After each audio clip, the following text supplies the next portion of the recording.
A little bit about myself. I grew up in Louisiana. It's a rather dysfunctional family, and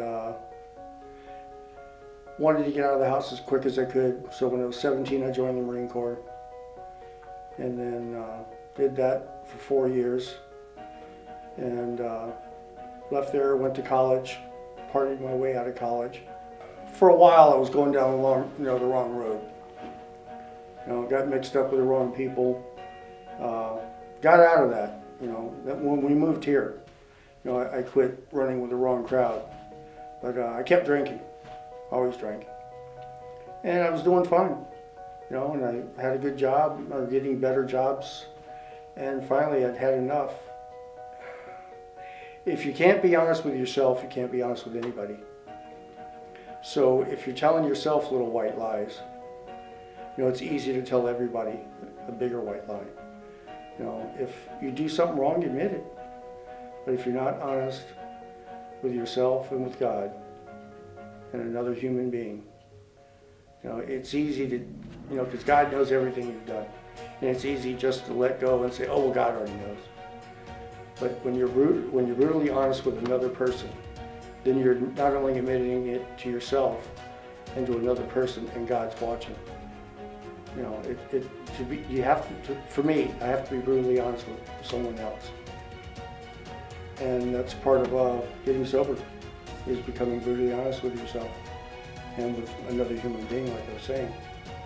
And I was actually told that, you're going to do this, and then sit down with the pastor and tell him everything you need to do. And they said, and if you want to be sober, be brutally honest. I drank for 47 years. I was tired of it. I couldn't quit. There's only one way I quit, and that's because God let me. He gave me the strength to do it. I could not do it on my own. I know I tried. So I didn't even get baptized until the August before I quit. I don't know if you guys remember that or not, but it was out at Schaumburg.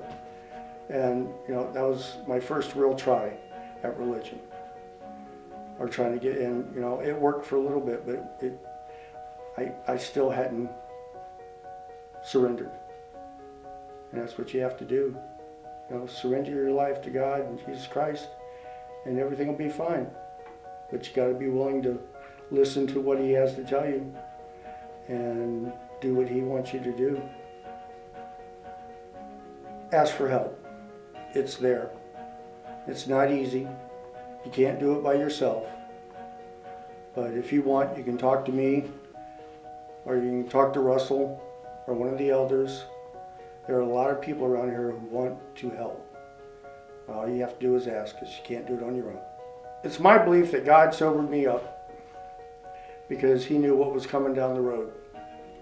Because it wasn't 2 weeks after I quit drinking that my mom was diagnosed with stage 4 lung cancer. 7 months after that, my daughter went deer hunting with a Chevy Corsica, and there was 5 girls in the car. The car was completely totaled, and not one kid was hurt. And then my son got that strange blood poisoning and almost died. And the whole time I was just saying, it's okay, don't worry about it, God's got it, God's got it. And I was getting cocky about it, because I was believing, it was starting to believe that I was doing it. It was because of my belief in God that things were going right. Then Luann got sick. It had been about 2 weeks that Luann had really been deep in a coma, and she was on the respirator, and they were going to be doing the tracheotomy in the next 2 days. And once they did that, the odds are that she was probably never going to get off the respirator. And I just couldn't take it anymore, and I got on my knees and said, Lord, you got to do something. I can't do this anymore. I don't know what I'm doing. I need help. And I just sat there for a few hours and cried. And I remember it was about 5:30, 6 o'clock in the morning. Her dad and her stepmom came in, and they live about 45 minutes away. And I said, I need to go take a shower. So I took off to go to their house and take a shower. And I was just stepping into the shower, and the hospital called on my cell phone. We need your permission to take out the respirator. What do you mean take out the respirator? I went straight down the wrong road. They said, she's breathing on her own, and we think we can take it out. I know now that all I have to do is say prayers in the morning, thank God for another day, and in the evening say prayers again, and thank Him for getting me through the day. And whenever things come up, because I mean life happens now, whenever things come up, all I have to do is remember that with His strength, I can handle anything.